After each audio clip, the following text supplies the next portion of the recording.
한 주간도 잘 지내셨나요, 다들? 우리 찬양하면서 한 번 더 나아가도록 하겠습니다.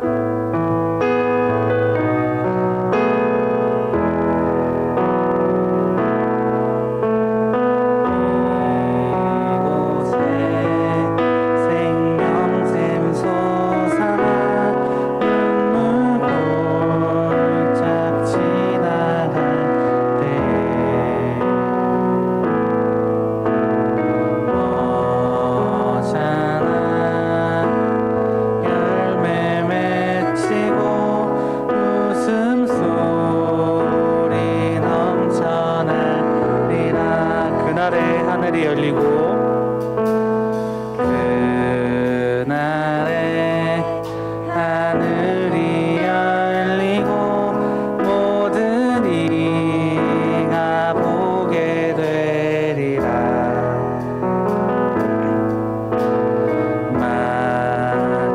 마침내 꽃들이 피고 영광의 주가 오시리라. 꽃들도 구름도 바람도 넓은 바다도 찬양하라 찬양하라 예수를. 하늘을 울리며 노래해 나의 영혼아. 은혜의 주 은혜의 주 은혜의 주.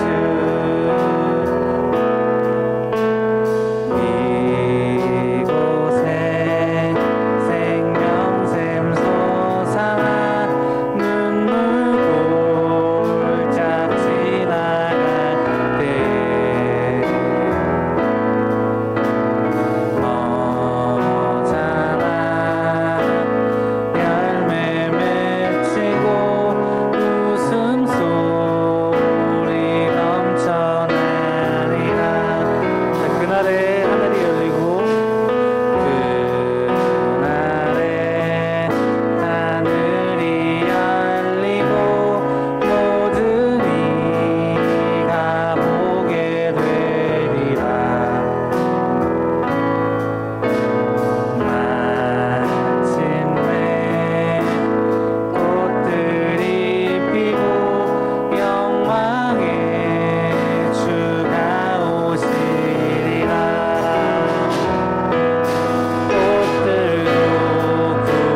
죄사하셨네. 십자가 죄사하셨네. 주님의 이름 찬양해. 주 나의 모든 것. 쓰러진 나를 세우고 나의 빈잔을 채우네. 주 나의 모든 것. 예수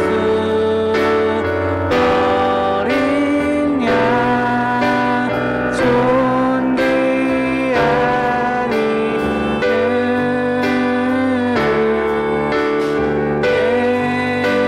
예수 어린 양 존귀한 이름. 자, 우리 눈을 감고 가슴에 손을 얹고 한 번 더 부르겠습니다. 약할 때 강함 되시네. 나의 보배가 되신 주 나의 모든 것. 주 안에 있는 보물을 주 안에 있는 보물을 나는 포기할 수 없네. 주 나의 모든 것. 십자가 죄사하셨네. 십자가 죄사하셨네. 주님의 이름 찬양해. 주 나의 모든 것.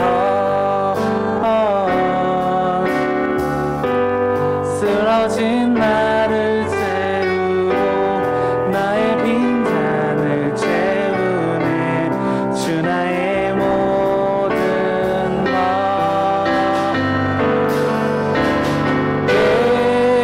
예수 어린 양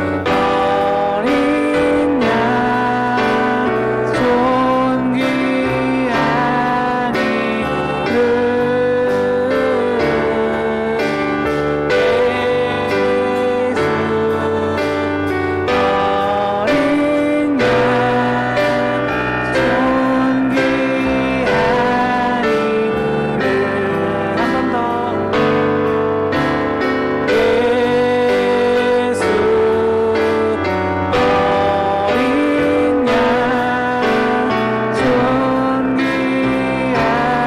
이름.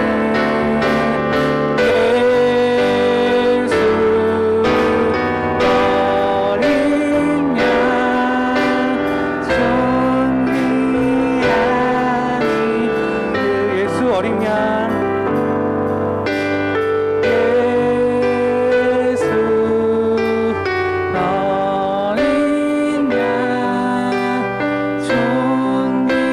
존귀한 이름. 예수 어린 양 존귀한 이름.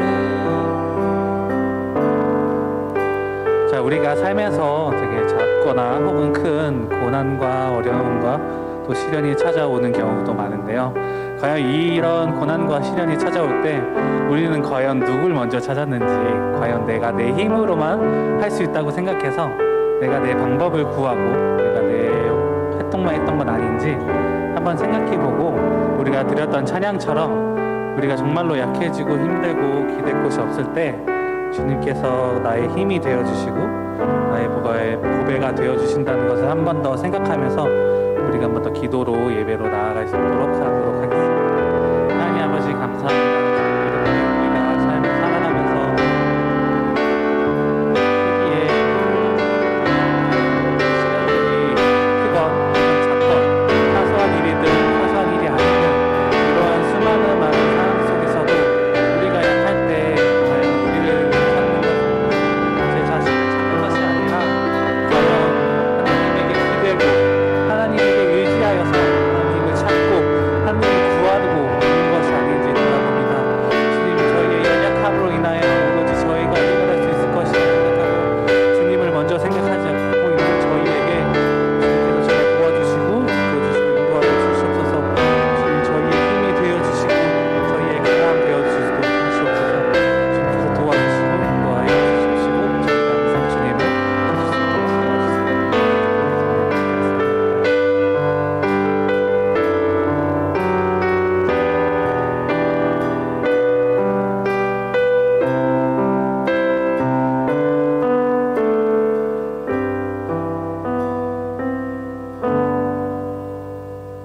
하나님, 우리 청년들 이렇게 한 시간에 모여 하나님 앞에 모여 예배할 수 있게 해주심을 감사드립니다.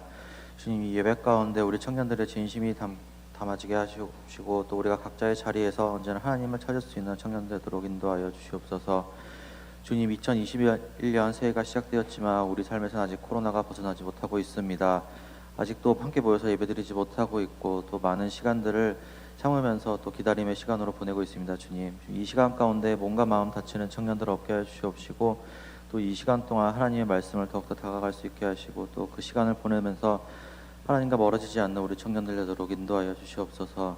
지금 또한 이 코로나를 에서 벗어나기 위하여서 노력하고 있는 이재가 부장님이 계십니다. 그 몸과 마음 언제나 건강하게 하시고 본의 삶과 가정 가운데서도 언제나 하나님께서 함께 축복으로 함께하여 주시옵소서.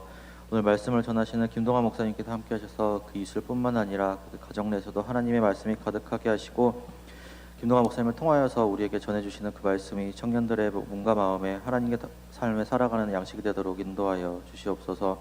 주님, 새로운 한 주 가운데 우리 청년들 하나님 앞에 죄 짓는 시간이 아니라 정말 하나님 앞에 더욱더 깨끗해지고 또 하나님 믿는 사람으로서 살아가면서 정말 그리스도인의 향기를 낼 수 있는 그런 청년들 되도록 인도하여 주시옵소서. 또한 지금 예배를 위하여서 나와 있는 손길들이 있습니다. 그 청년들께서 함께 하시고 또 그 노력 가운데 하나님께서 언제나 함께하여 주시옵소서. 언제나 감사드리오며 이 모든 말씀 예수님의 이름으로 기도드립니다. 아멘.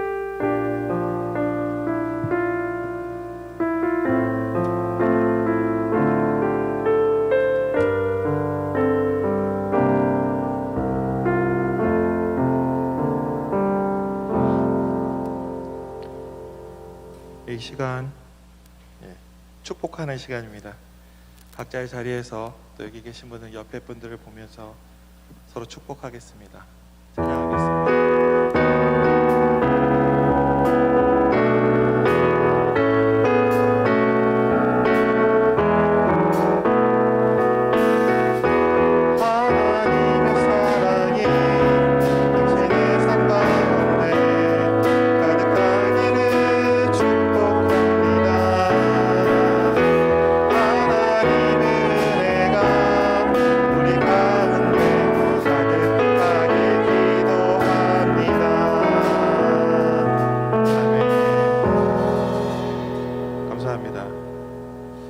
청년부 소식, 교회 소식 한 장 넘겨주십시오. 코로나 바이러스 관련돼서 방역이 계속 진행되고 있고요. 유튜브 방송 계속 들을 수 있습니다. 교회 작년 예배 드리셔도 되고요. 꼭 예배 자리에 지금 못 드리시더라도 들으실 수 있을 때 꼭 들으셨으면 좋겠습니다. 다음 거요. 다음 거. 헌금입니다. 헌금은 마음을 다하고 정성을 다해서 각자 가능한 때에 교회 오셔서 하셔도 좋고요. 그리고 온라인으로 하셔도 좋을 것 같습니다. 다음 거요. 성경 필사. 저희 용돈이 5만 원이나 걸려 있습니다. 현금으로 쏴드립니다. 꼭 쓰십시오. 제 돈 좀 가져가세요. 현금으로 드립니다. 현금 5만 원. 다음 거요. 주님의 음성을 듣고 삶의 자리에서 그리스도인으로 잘 살아가는 우리 청년들 다 되기를 기원합니다. 오늘 말씀입니다. 오늘 말씀 보겠습니다. 오늘 말씀은 제가 실수로 원고를 많이 써서 용서하시고 사사기 7장 2절에서 8절까지 말씀입니다. 사사기 7장 2절에서 8절 제가 봉독하겠습니다.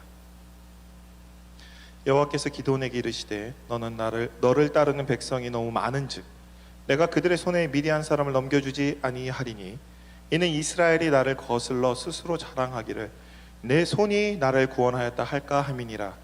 이제 너는 백성의 귀에 외쳐 이르기를 누구든지 두려워 떠는 자는 길르앗 산을 떠나 돌아가라 하라 하시니 이에 돌아간 백성이 2만 2천 명이요 남은 자가 1만 명이었더라. 여호와께서 또 기드온에게 이르시되 백성이 아직도 많으니 그들을 인도하여 물가로 내려가라. 거기서 내가 너를 위하여 그들을 시험하리라. 내가 누구를 가리켜 내게 이르기를 이 사람이 너와 함께 가리라 하면 그는 너와 함께 갈 것이요 내가 누구를 가리켜 내게 이르기를 이 사람은 너와 함께 가지 말 것이니라 하면 그는 가지 말 것이니라 하신지라.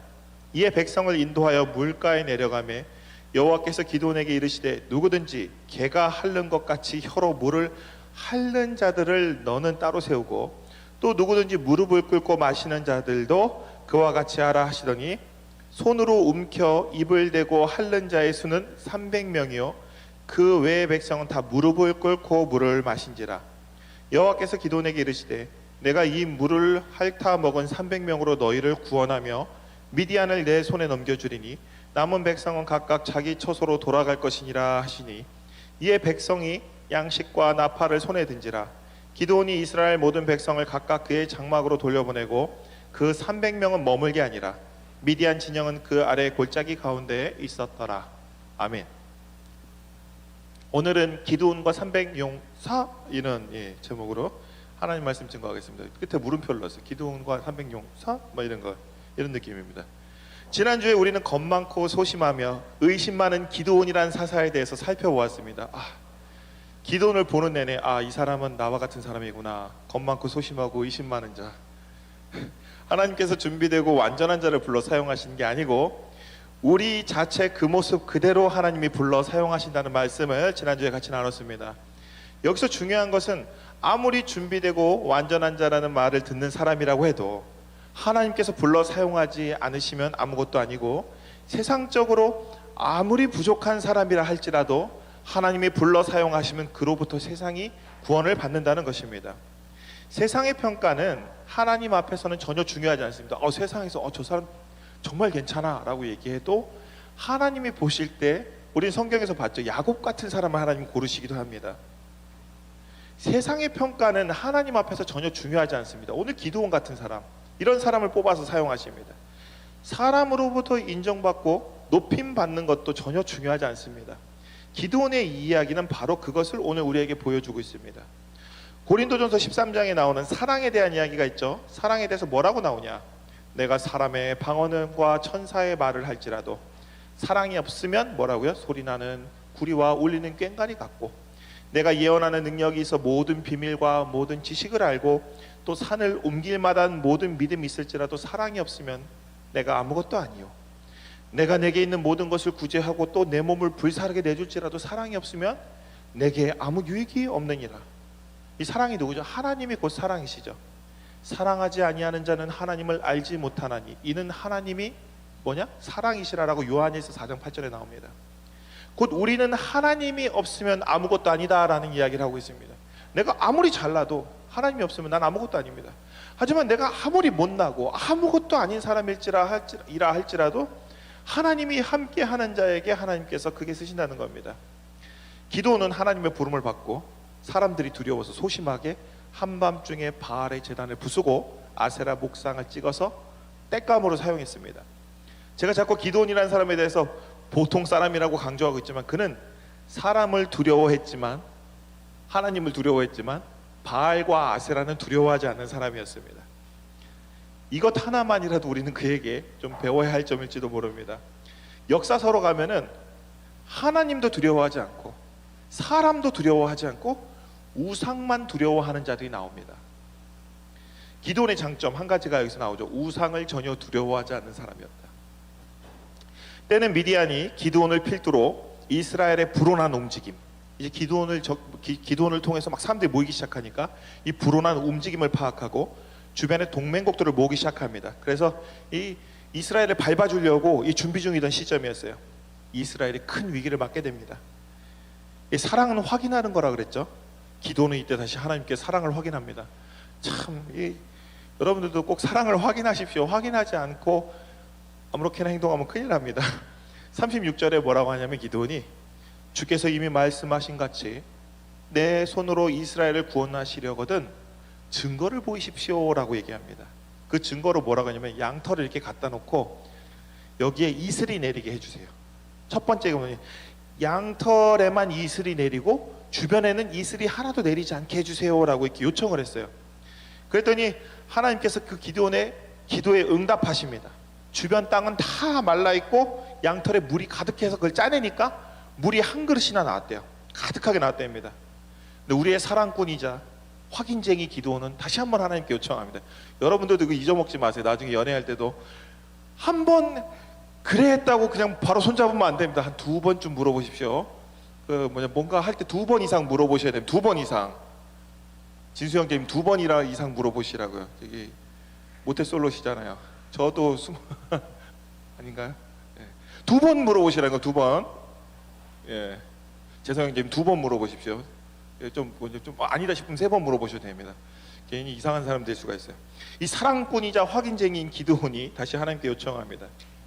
하나님께 이번엔 반대로 요청해요. 하나님은 뭐라 하냐면 이번에는 이 양털은 마르고 주변은 다 젖게 해주세요. 하나님이 이 요청에 응하십니다. 기도는 이런 사람이 돼야 됩니다. 우리는 하나님 앞에 기도하면서 응답을 구해야 돼요. 죄송합니다, 진수영 님. 미안해요.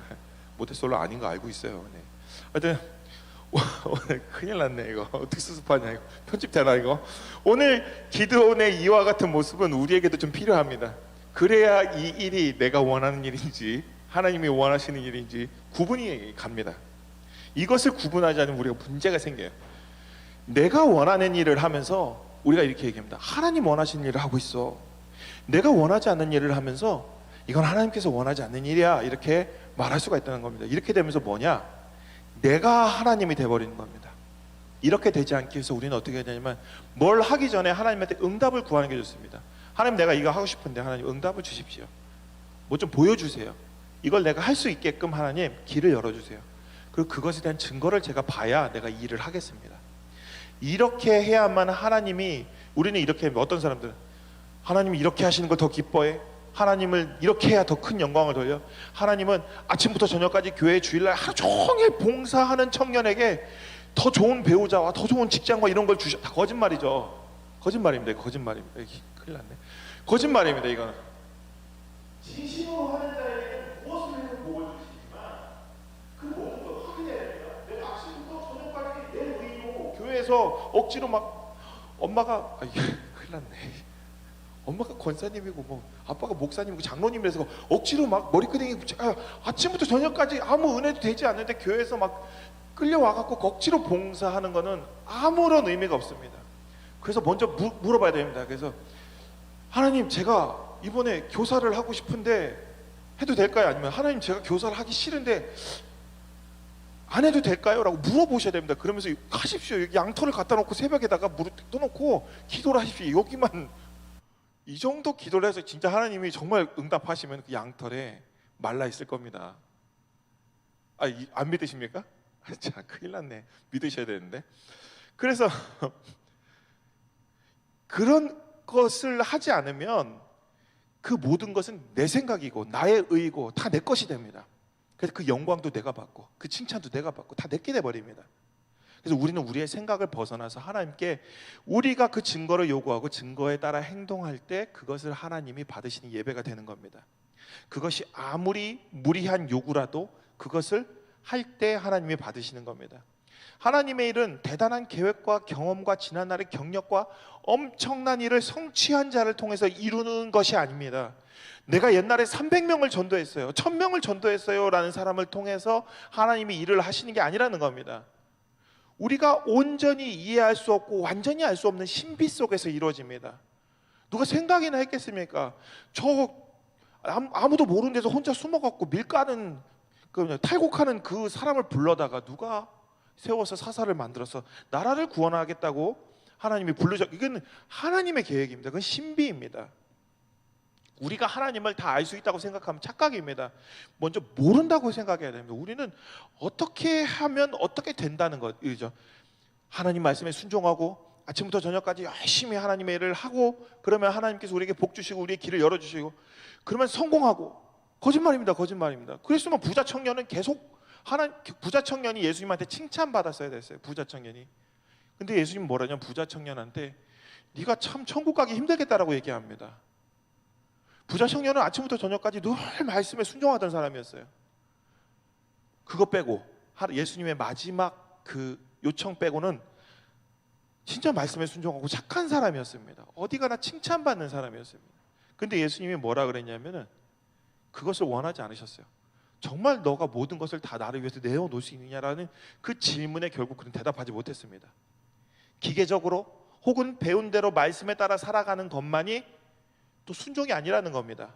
집에서 착한 아이인 척하는 것, 그것은 교만입니다. 내가 착한 아이인 척하는 것. 착하지도 않은데 착한 아이인 척하는 거는 교만한 겁니다. 그 얘기를 하는 겁니다. 그건 순종이 아닙니다. 그냥 나 좋으려고 하는 겁니다. 나 편하려고 하는 겁니다. 적의 대군 앞에서 하나님께 기도는 증거를 구했고, 기도원에게 하나님은 그 증거를 보여주었으며, 기도원은 이제 전쟁을 시작합니다. 바알 제단을 부수고, 이제 이때부터는 증거를 보여주셨으니까 불가능해 보이는 일이라도 하나님께서 이제 증거를 다 보여주셨지 않습니까? 여기서부터는 이제 협상의 여지가 없습니다. 하나님 앞에서. 이때 기도는 그런 사람이었죠. 아, 이제 다 끝났다. 난 이제 여기에 코가 깼으니까 어쩔 수 없이 이걸 다 해야 되는구나. 바알 제단을 부수고 아세라 목상을 태울 때와 마찬가지입니다. 기도는 마지못해서 또 나아갑니다. 협상의 여지가 없다는 걸 알고, 증거를 봤으면 방법과 과정은 어떻든 기도는 행했던 사람입니다. 이때 양털 뭉치 사건을 봤던 이스라엘 사람들도 이 기도원을 따르기로 결정합니다. 하나님께서 한 번만 그 증거를 보여줬으면 사람들이 우연이라 그래요. 아, 너 한 번밖에 없었잖아. 몇 번이나 그 똑같은 일을 했냐? 물어보죠, 자꾸. 한 번 보여줘. 그 우연이야. 네가 그런 일이 벌어진 건 우연이야라고 얘기할 수 있습니다. 근데 두 번이나 그 증거를 보니까 하나님의 뜻임을 믿지 않을 수가 없는 거예요. 그래서 여러분들도 아까 얘기했죠. 증거를 여러 번 구하십시오. 최소한 2번. 어디 책에서 잘못된 지식을 많이 습득을 우리 많이 하죠. 특히 제가 모태솔로라서 하는 말이, 모태솔로에서 29살에 처음 연애한 자로서 이렇게 여러분들에게 경험으로 얘기한 겁니다. 잘못된 지식이 머릿속에 너무나 많습니다. 잘못된 지식. 그 잘못된 지식과 잘못 배운 지식과, 그럴 때 우리는 이렇게 생각해요. 이건 플래그다. 제가 이런 행동을 하는 건 나에게 관심이 있어다. 근데 우리는 아시죠? 예쁜 애가 나한테 조금만 친절하면 관심 있는 거고, 좀 덜 예쁜 친구가 나한테 그러니까 관심 있어서 친하게 지내도 그건 뭐예요? 친구다라고 얘기하죠. 그거 맞지 않습니까? 참. 이건 어떻게 지가 마음에 들면은 플래그고, 지가 마음에 안 들면은 뭐라 그래요? 이거 아니다라고 얘기하잖아요. 이거 어떤 신호다.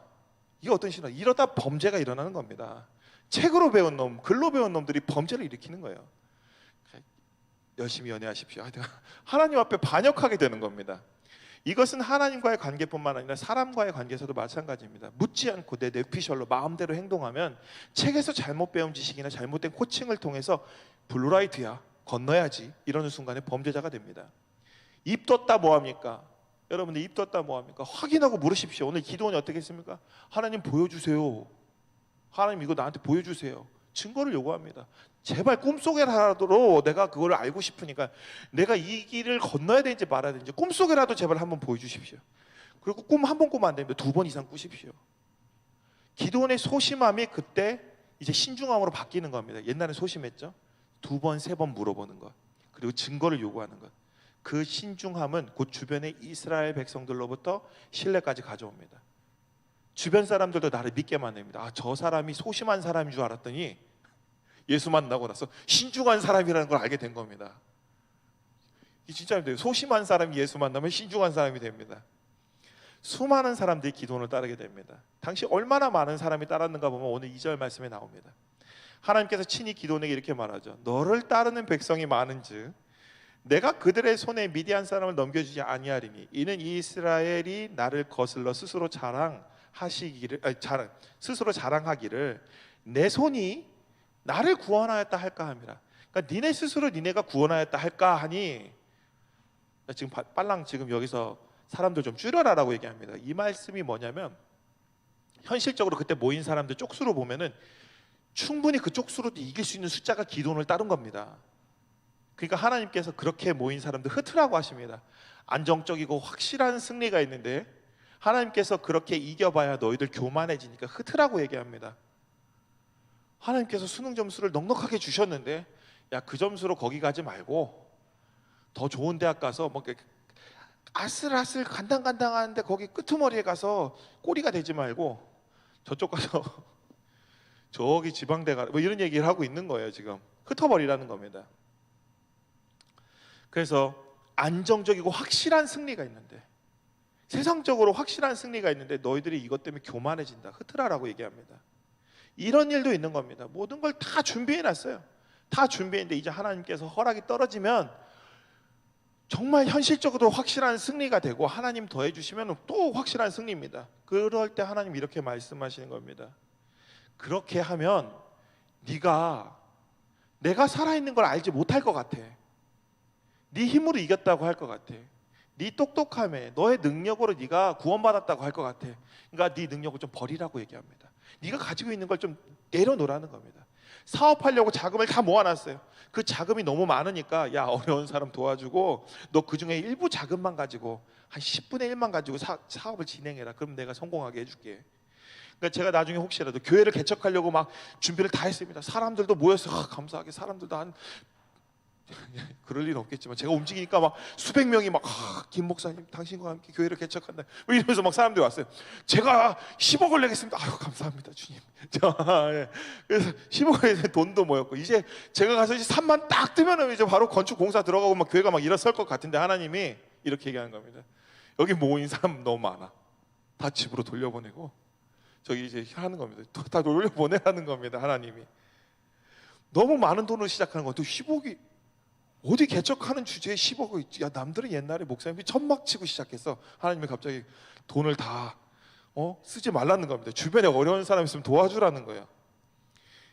내가 일하는데 내가 너와 함께 일할 건데 걱정하지 말아라. 사람도 걱정하지 말고 돈도 걱정하지 말아라. 중요하지 않다. 중요한 것은 나를 향한 믿음이고 내가 너를 세웠으면 내가 책임지겠다라고 얘기하시는 겁니다. 믿음으로 그렇게 할 수는 있을 겁니다. 근데 현실적으로는 그 상황을 당한 사람은 어떻죠? 지나고 성공한 사람은 신나가지고 부흥회 다니면서 이렇게 떠듭니다. 근데 저는 지금 아무것도 안 된 상태이기 때문에 지금 여기서 이제 웃자고 얘기하지만 나중에 진짜 아무것도 안 되면 부흥회에서 떠들 수가 없어요. 된 사람들은 부흥회에서 떠들죠. 미칠 겁니다. 진짜 그 현실의 그 상황에 있으면 돌아버릴 것 같은 느낌일 거예요. 아니 여기서 내가 이러면 하나님 제가 당장 우리 애들이 둘인데 어떡합니까? 기도원도 그렇게 아유 하나님 이거 이 정도면 충분히 이길 만한데 왜 자꾸 내보내라 그래? 이 마음이 있었을 텐데 기도는 그렇게 하지 않습니다. 보내요. 어중이 떠중이들 다 내보냅니다. 옛날에 그런 데 있었죠. 부흥회 때 막 찬양합니다. 옛날에 머시기 목사님께서 자 다 같이 해외 선교 세계 선교를 위해서 막 노래하면서 부흥회 이렇게 막 타오를 때 손 드십시오 하면 막 다 손들어. 여러분들 손든 적 없으시죠? 저 때는 다 손들었습니다. 막 손들면 예 제가 가겠습니다. 막 선교 가겠습니다. 막 손들어. 왜 그때 왜 손들죠? 남들 다 듣는데 안 들면 이상하니까. 그런 게 있습니다. 여러분들 그런 적 한 번도 없어요? 아무것도 안 해보셨. 다들 훌륭하시네요. 자 요즘 친구들은 다 주관이 있어서 좋습니다. 옛날엔 주관 없고 눈치 보던 시절이라 분위기가 손들면 같이 손들어야 돼요. 정말 손들던 그 시절. 한 명이 아쉽고 더 많이 싸울수록 수월해지면 피도 적어지는데 하나님은 그걸 원하지 않으셨습니다. 분위기 타서 따라온 놈 다 집에 가라. 기도원이 여기서 놀랍게 이렇게 하죠. 계산하지 않습니다. 이전에는 겁 많고 소심하고 의심 많던 기도원이 하나님 말씀에 순종해서 그대로 행합니다. 하나님이 기도원을 세운 이유가 여기 있다고 봅니다. 비록 부족한 사람일지라도 그가 하나님께서 세워주셨을 때 그 역할을 충실히 감당할 수 있는 그런 내면의 모습을 보셨던 것일까요? 중요한 건 뭘까요? 모릅니다. 몰라. 하나님도 몰라요. 그런 거 없습니다. 하나님은 우리를 알고 세우지 않아요. 기드온이 그때 결정한 겁니다. 하나님도 깜짝 놀랐을 거예요. 설마 얘가 이걸 할 줄 알았나? 이런 하나님은 중요한 겁니다. 이것도 알고 지나가야 돼. 하나님도 기드온이 이렇게 순종할 것을 예상하지 않았다고 봅니다. 기드온은 하나님의 예상을 깨고 그것을 해낸 사람입니다. 그는 이전에 자신 안에 내재되어 있던 그 모든 것을 극복해내고 하나님께서 나를 믿고 그 증거를 보여줬으니까 그에 합당한 의리를 보였던 겁니다. 증거를. 자기도 그것에 대해서 합당한 행동을 했던 겁니다. 그래서 행했다고 보는 게 맞아요. 우리는 결과론적으로 성경을 봐서 착각하는 경향이 있는데 전에도 이 부분에 대해서 정리했는데 다시 한번 보자면 우리의 인생에 정해진 운명은 없습니다. 여러분의 인생은 정해져 있지 않아요. 하나님께서 그것을 정하지 않기로 작정하셨기 때문에 우리의 인생은 정해져 있지 않습니다. 그래야 우리의 자유의지가 성립하며 우리가 마지막 심판 때에 섰을 때 심판이 가능합니다. 심판이 가능해요. 이미 정해진 운명이라면 차라리 태어나지 말지라고 이야기할 텐데 정해진 운명은 없습니다. 우리는 심판 때에서 스스로 그러면 변호할 수가 있게 돼요. 하나님이 나를 이렇게 운명을 만들어 놓고서 하나님 나를 지옥에 보내면 하나님이 이상하지라고 얘기할 수 있습니다. 정해진 운명은 없습니다. 정해놓은 운명인데 우리가 그 일로 심판받는 건 불합리하기 때문이에요. 한 방에 32,000명이 모였는데 22,000명이 돌아갑니다. 원래 그런 겁니다. 우리가 그렇죠. 분위기에 휩쓸려서 국뽕에 취해가지고 그렇게 막 몰려왔다가 갑자기 막 경찰들이 와서 잡아간다 그러면 막 어떻게 해야 돼? 다 집으로 뛰어가고 숨고 편의점에 들어가고 저기 뭐냐 버거킹에 막 들어가고 그렇죠. 맥도날드에 들어가고 합니다. 10,000명 남았습니다. 그런데 하나님은 또 기도원에게 말씀하십니다. 야 많다. 아직 더 많아. 좀 더 줄여봐. 저였으면 미칠 노릇이었을 겁니다. 하나님 개척하려면 그래도 기본이 있어야죠. 하나님 건물도 없는데 제가 살 집이 없어요. 어디 예배드릴 장소라도 있어야지. 살 집이라도 있어야 하는데 아무것도 없어요. 자꾸 이러시면 제가 어떻게 합니까? 하나님 말씀이 어떻게 순종합니까? 진짜 미치겠네. 내가 결혼하려고 그러는데 기본적으로 요즘에는 뭐 다 해야 된대요. 요즘에는 감사하게도 코로나가 왔죠. 이럴 때 결혼하십시오. 안 해도 됩니다. 스드메 할 수도 없잖아요. 결혼하면은 손님 안 와도 되잖아.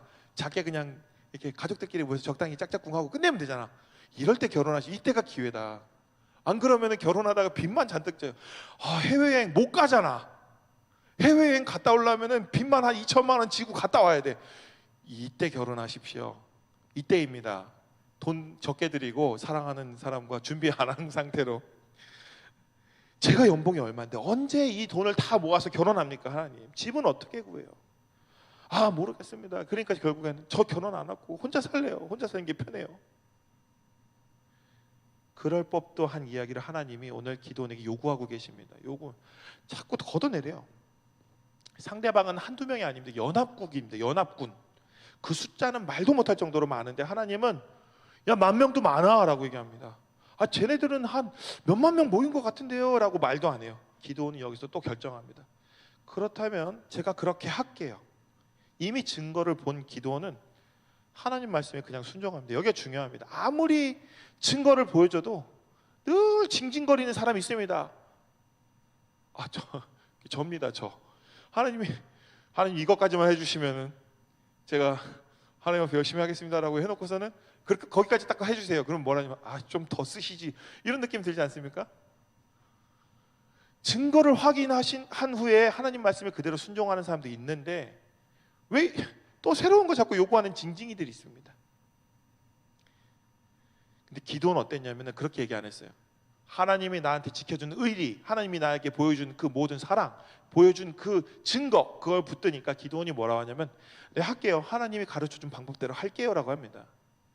기도원은 소돔과 고모라에서 도망치다가 뒤를 돌아본 롯의 아내처럼 뒤를 돌아보지 않습니다. 앞만 보고 그냥 머리 박고 돌진하는 겁니다. 이 믿는 사람의 진짜 모습입니다. 자꾸 뒤를 보면 안 됩니다. 뒤를 보면은 앞을 못 갑니다. 하나님께서 다시 이렇게 말씀하셨죠. 더 줄여. 물가에서 물을 마시게 하는데 개가 핥는 것처럼 혀로 핥는 자들을 너는 따로 세우고 또 누구든지 무릎 꿇고 마시는 자들도 그와 같이 해라.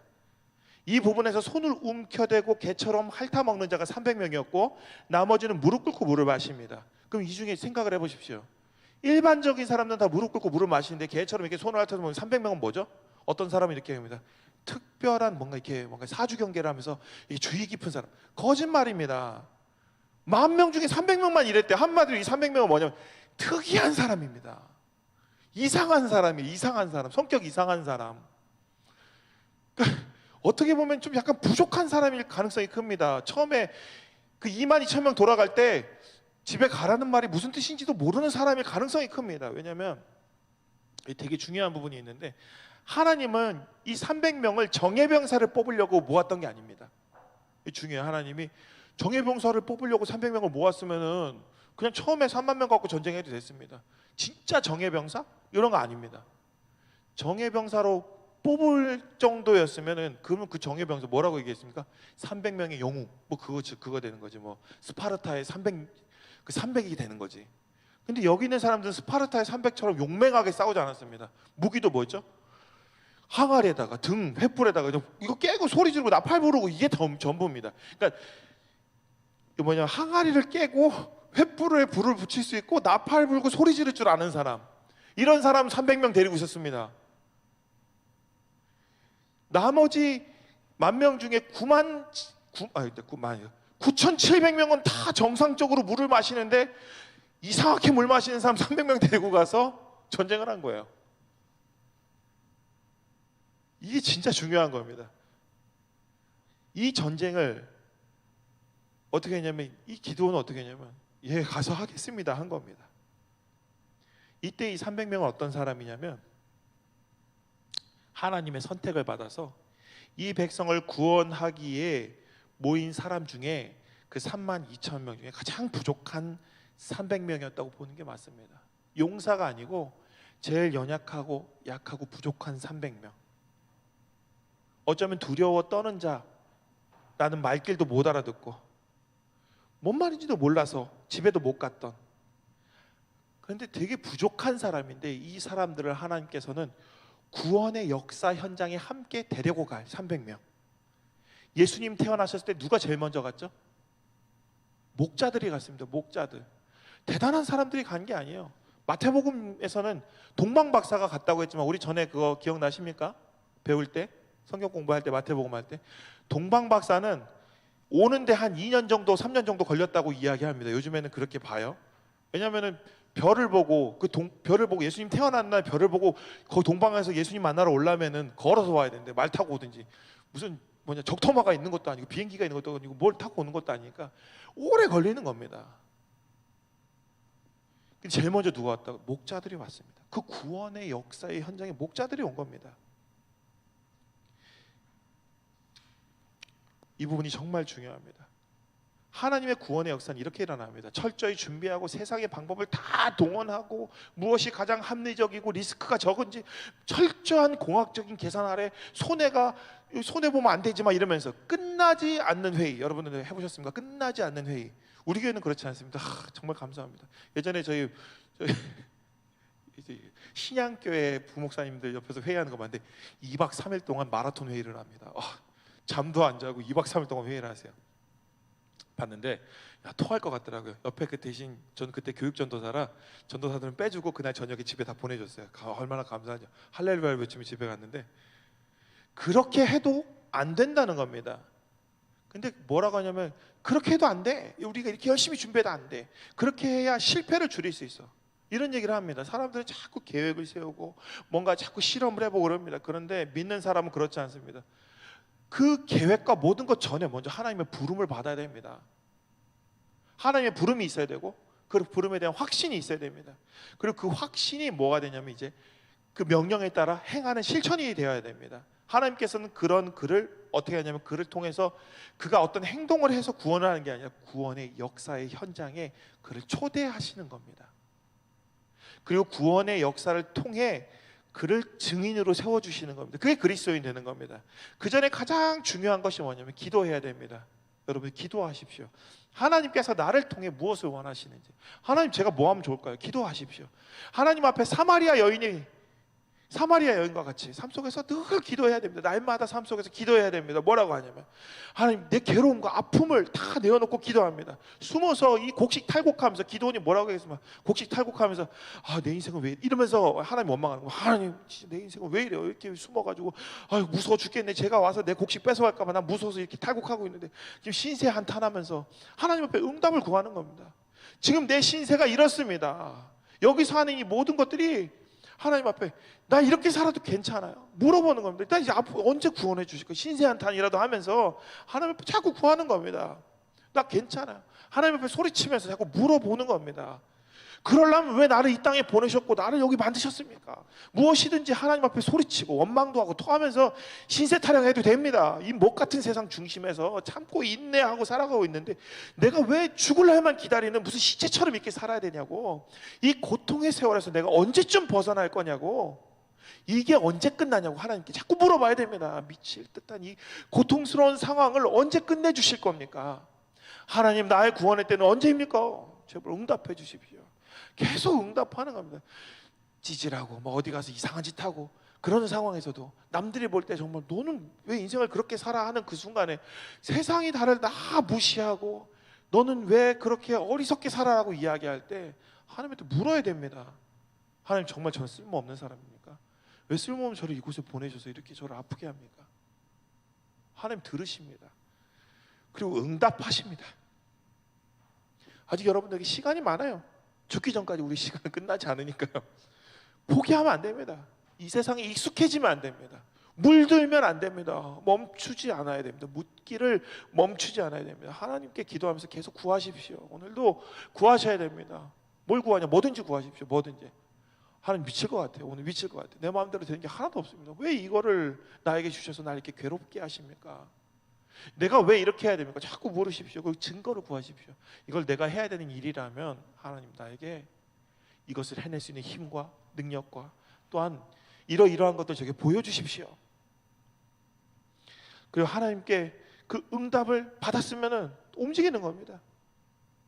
하나님께서는 그 응답을 통해 우리에게 갈 길을 인도해 주시고 우리가 그 길에서 순종함으로 나아갈 때 구원의 현장에 초대를 받게 됩니다. 저도 요즘에 좀 반성하고 있는데 어떤 교회에서 이렇게 써놨더라고요. 우리 교회의 교역자는 자기 부서의 사람들을 위해, 부서의 그 아이들을 위해서 하루에 2시간씩 기도하는 사람을 찾습니다. 그러는 거예요.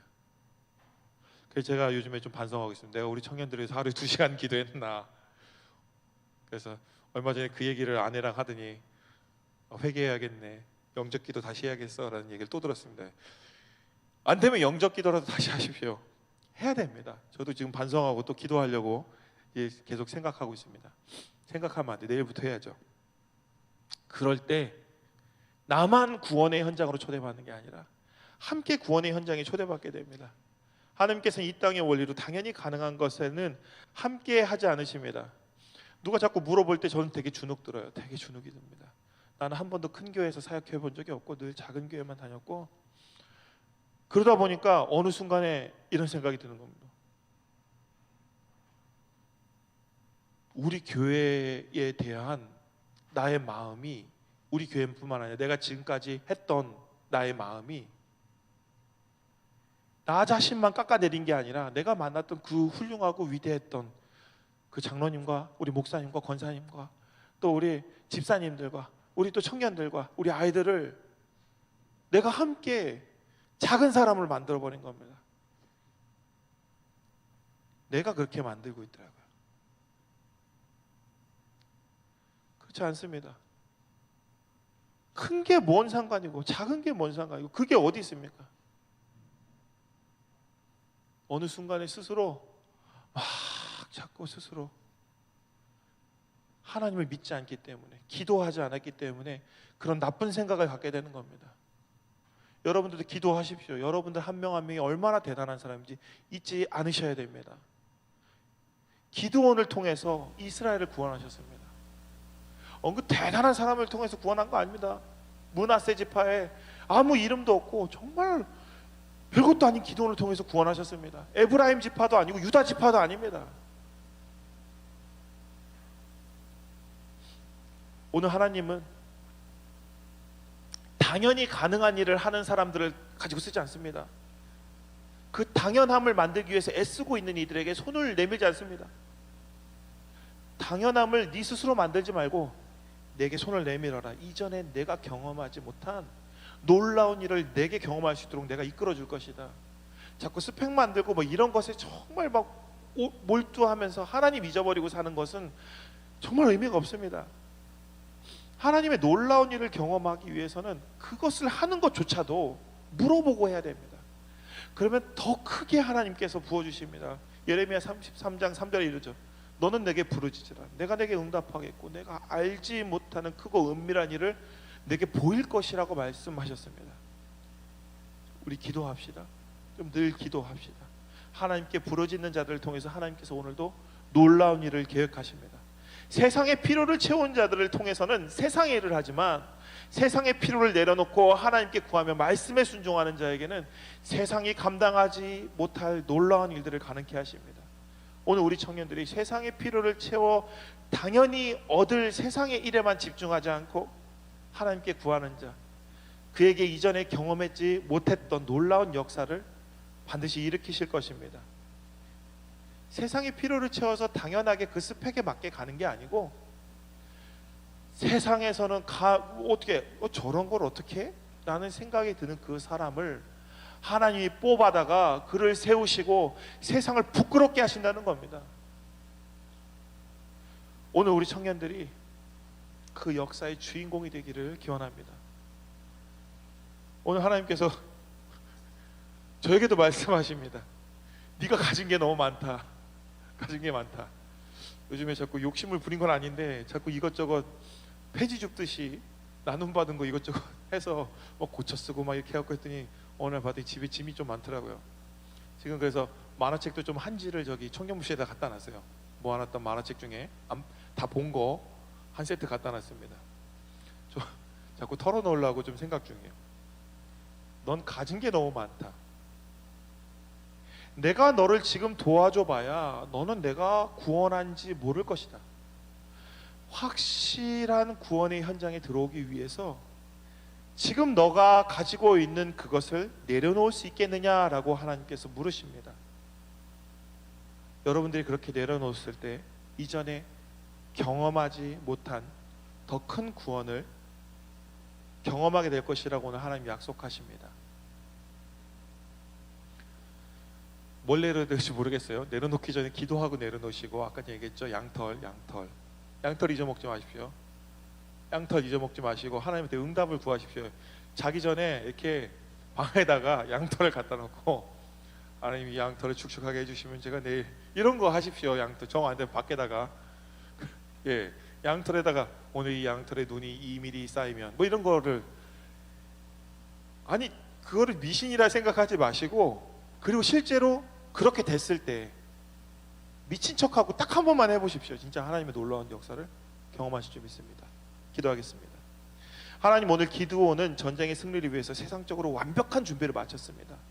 이대로 나가도 승리할 수 있을 정도로 준비가 다 되어 있었습니다. 그러나 하나님께서는 그렇게 하길 원하지 않으셨습니다.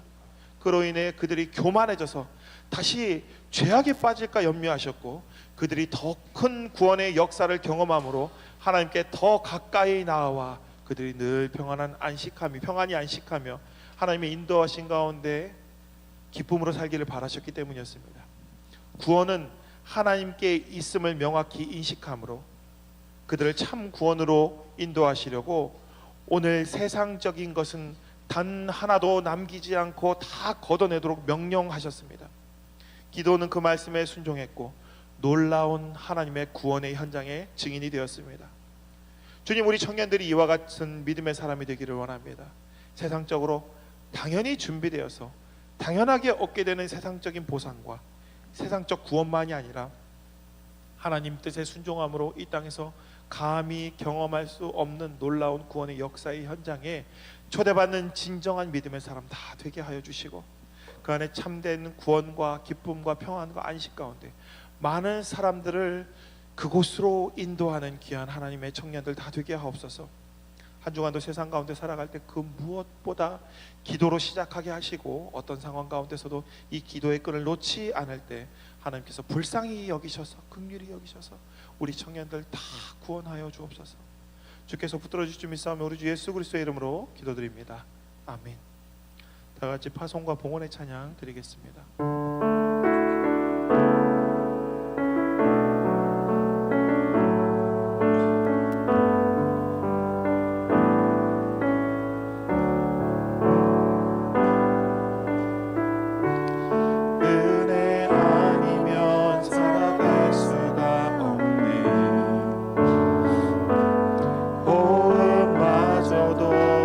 주의 것이니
기도하겠습니다. 사랑과 은혜가 많으신 하나님 감사드립니다. 주님의 귀한 청년들 오늘도 주님 앞에 기도로 부르짖으며 나아갈 때 주여 그 기도에 응답하여 주시고 그 길을 인도하여 주시고 우리 청년들이 그 길에 순종할 때 오늘 기도원과 같이 구원의 현장에 오늘 그 300명의 그 함께 참가했던 그 용사들과 같이 그 구원의 현장에서 직접 구원을 목격하는 구원의 증인들 될 수 있도록 주여 우리 청년들 다 붙들어 주시옵소서. 주님, 우리 귀한 예물 가지고 나왔습니다. 그 청년들의 삶에 주여 넉넉함으로 채워주시고 주여 우리 청년들이 축복의 통로가 되어 많은 사람들이 우리 청년들을 통해서 이 땅에서 구원과 안식과 평안과 기쁨을 얻을 수 있도록 우리 귀한 청년들 한 명 한 명 붙들어 주시고 인도하여 주옵소서. 또 세상에 나아가 살아갈 때 주여 말씀 붙들고 또 기도로 하나님의 은혜 가운데 주여 감사하며 나아갈 때 주여 우리 청년들 그 자리를 구원으로 인도하는 오늘 기도원과 같이 놀라운 주님의 그 역사의 한 축을 긋는 믿음의 사람들 다 될 줄 믿습니다. 우리 청년들 붙들어 주시고 인도하여 주옵소서. 이제는 우리 주 예수 그리스도의 은혜와 아버지 하나님의 크신 사랑과 성령의 감화 감동 역사 충만하심이 오늘 그 어떤 것보다도 주님 앞에 기도로 무릎 꿇으며 증거를 구하는 우리 청년들 머리 위에 이제로부터 영원토록 함께 하시기를 간절히 축원하옵나이다. 아멘.